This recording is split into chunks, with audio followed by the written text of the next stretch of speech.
Hey there, and welcome back to Tim Talks Cooking. Today we are talking keto blue cheese dressing, my friends. That's right, classic blue cheese dressing, totally ketofied.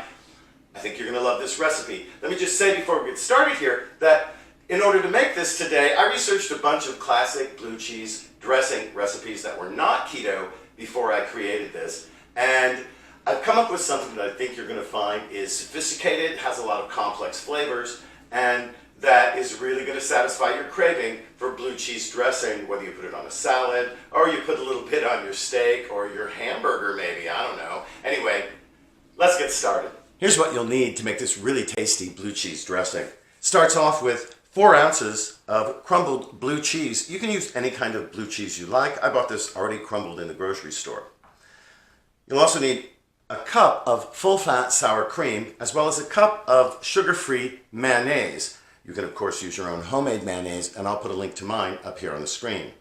We're going to flavor this with a couple of things. First of all, with a tablespoon of Worcestershire sauce.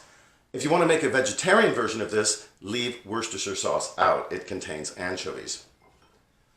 Also want a tablespoon of apple cider or other vinegar, white wine vinegar, red wine vinegar, those would all work. Probably not balsamic though, I'm thinking. I've got 2 teaspoons here of sriracha sauce. You could also use Tabasco. We just like have a little hot element in the background. It's not going to be very pronounced at that amount. We also have here a teaspoon of Dijon mustard, half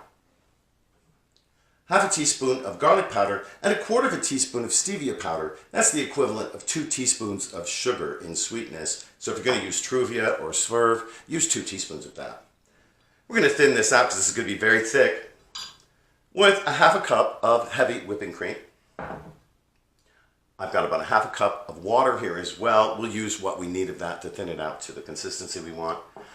We'll also want, of course, some kosher salt and some freshly ground black pepper. Making this really couldn't be much easier. We're going to simply combine everything. Here I've got the mayonnaise,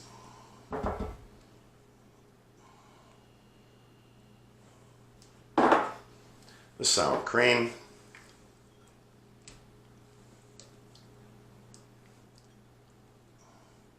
make sure we get all of it, of course, the cream,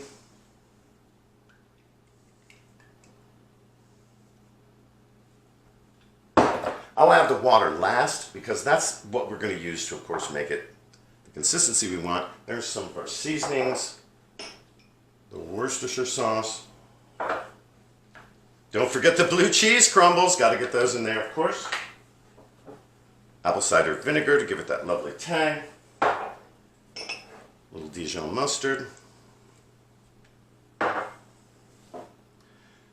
Just a tiny bit of spice, that sriracha. And I'm going to give this a stir here with my spatula. And you know, at this point, it might be a good idea just to switch to a whisk. So I'm going to do that. Great. We're going to give that a stir. You can see this is really thick. This might actually make a great dip at this point.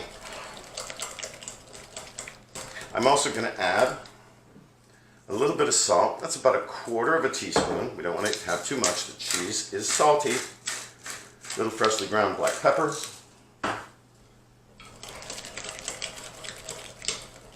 And there we go.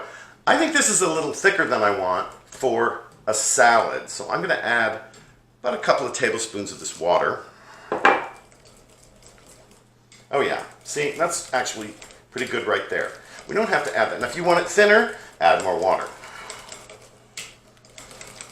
And there we have it, blue cheese dressing. Well, all right, let's give this a taste here. Got myself a rib of celery. I'm not really ready to make a salad yet. You know what, I really like the consistency of this. It flows well, but it's nice and thick still. Oh, yeah.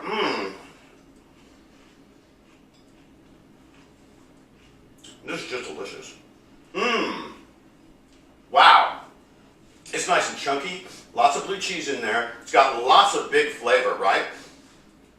I think it's just delicious. I think it actually might be the most delicious blue cheese dressing I've ever had, and I hope you think so too. I also hope that you'll try this and that you will like, share, comment, and especially subscribe to my channel. It helps my channel grow and it helps you find my videos. especially if you click on that notifications bell. You'll find out every time I upload a video, a couple of times a week actually. Listen, thanks so much for joining us here today at Tim Talks Cooking. We'll catch you next time.